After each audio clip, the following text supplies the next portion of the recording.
Part 8, when a woman stalks a man, legal system, mental illness, spirit, children, and hoodoo.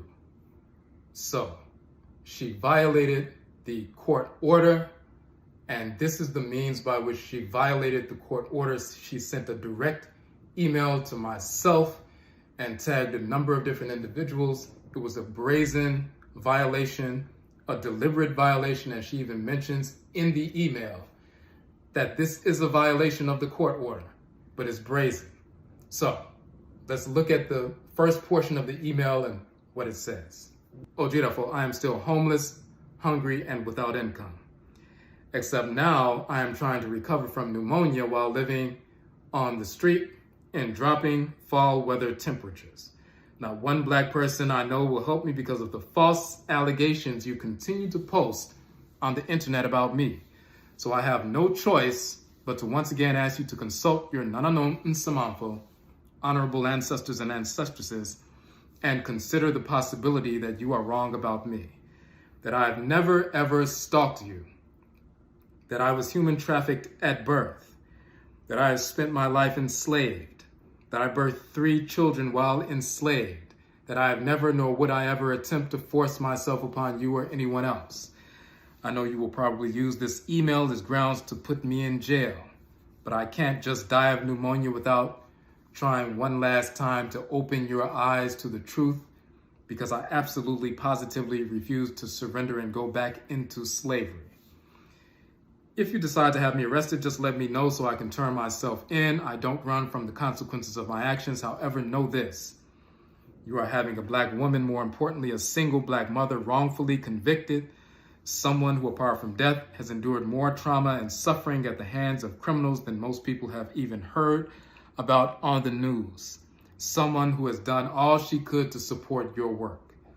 Someone who to this day continues to pray for your safety without expecting anything from you except to be exonerated of your false allegations. Stop this madness. My children need me. I'm all they have, but your false allegations have made impossible for me to provide for them or me. I pray your Nananoman Samanfo help you see the light and save my life in the process, because they are my only hope at this point. Have you even reviewed any of the below allegations I made in federal court in favor of black land reparations?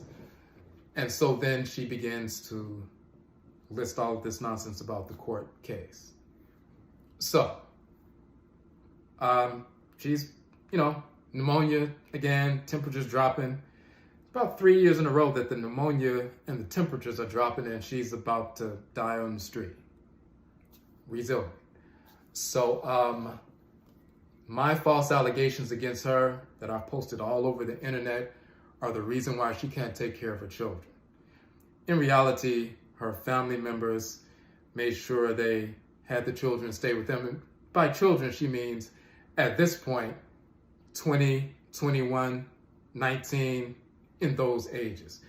They're staying with relatives because the relatives know that this individual is mentally ill, and she's also engaged in other acts that have pushed the family away for years.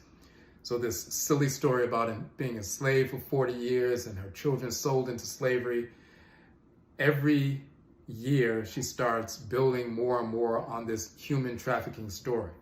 And then she starts using the term human trafficking. You can take a Lifetime movie about human trafficking, take one woman's name out and put your name in it and pretend like it's your story. And then take a few more elements and have this very extensive, very detailed, very traumatic story about human trafficking. But it's not your story. She's never been human trafficked a day in her life. It's pure fabrication. So, but my false allegations are keeping her from her children and being able to provide for them and feed them. And I just need to stop lying. And if I use this email, because it's a direct communication, direct violation of the anti-stalking order, if I use this to put her in jail, just let her know, because she's a martyr. She stands on business. She's standing on business like Drewski. She's standing on the real thing. She's saying, listen, let me know and I'll turn myself in. I'll put my hands behind my back. I will go to the courthouse like Juicy Smouye and yell and talk about I didn't do this to myself. If you find me dead in the cell, she's going to do all of that. And she's ready to face the consequences. But just know that you're going to be sending a black mother, a single black mother, to prison because of your false allegations. And what are my false allegations? I posted the actual anti-stalking order that was granted because she's been showing up at my home on multiple occasions and trying to force me into some fraudulent scheme of a city or a town in Kansas. So, she's a pathological liar and she's not delusional. It's very important to understand that. She knows exactly what she's doing. She knows exactly what she's lying about. And if she can get some people on board, then she feels like she's making it. And sometimes she would get people on board until they came in contact with my website. And this is what she means by you're continuously posting false allegations against me. People will get on board and they'll say, oh, I want to help you with your land cause and everything else. And it's so good to see that you're working with Brother Kwesi because he's a great person in all this. And then they happen to stumble on my website and see that old post. And then they cut her off because they realize she's a fraud. And so that angers her because she was right on the verge of receiving some money. And some people have sent her money. And then they realize it was fraudulent and they cut her off. So this is the email that she violated. So when she says, if you're going to use this email to put me in jail, just let me know. That was a taunt. I'm daring you to put me in jail. I'm a black mother, a single black mother. I'm daring you, who talks about spirituality and, culture and upliftment and so forth. I dare you to put me in jail. Now, she should know better than that. Before I even finished reading the email, I had already downloaded the documents and filed a motion for criminal contempt with the court. Before I even finished the email, it was already submitted and it was accepted the same day and a court date was sent out. So she knows the proverbs that we put forward. She knows the teaching. She knows that once somebody violates the trust of people within the community, you're no longer part of the community. You're no different than the KKK as far as we're concerned. And she was never part of our community in the first place.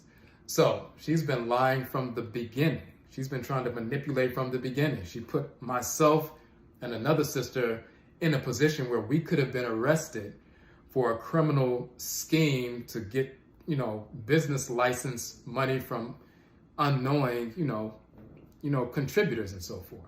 So we know what's really going on. But to put all of this in an email and tag a bunch of people, what's happening is she's trying to lie and manipulate and get elders and eldresses to set up a, tribunal and say, well, what can we do to assist this individual? None of them ever did that because they know she's a pathological liar as well. But she was hoping that something like that would happen. And then she would go and tell her story of 40 years a slave and hopefully somebody would go along with it. None of that happened. The motion for criminal contempt was filed and we received a court date. So the court date was around October 12th or 13th, which happened to be nearly 1 year to the date that she had returned to DC and showed up at my house and the police were called.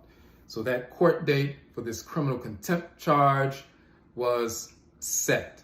And basically what that is you go back to the civil court and you say, listen, this person violated this anti-stalking order, and the civil court magistrate will determine whether or not this constitutes a violation. If it does, then they will turn it over from the civil court to the Office of the Attorney General for criminal contempt.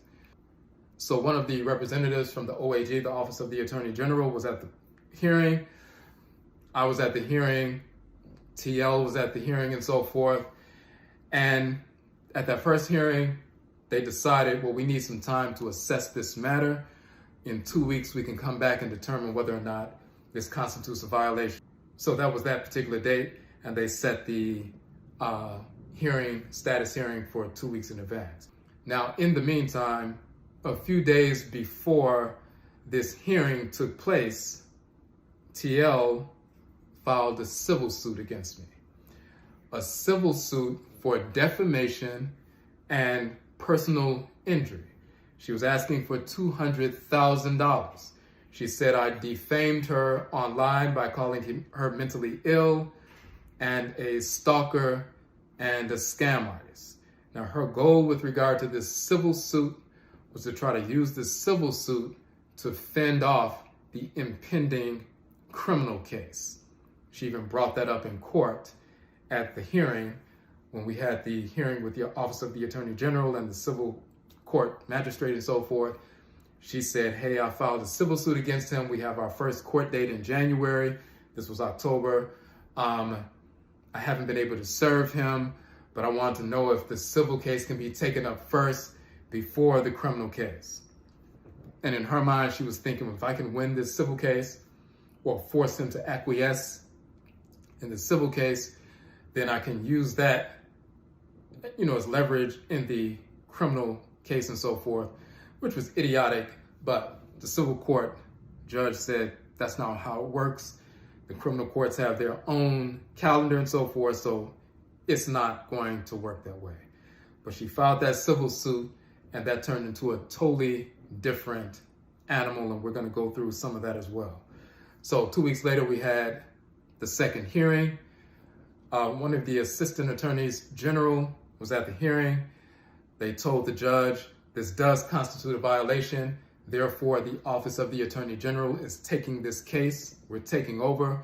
This is no longer a civil case. It is now a criminal matter, and she will be arraigned in the following week on criminal contempt charges.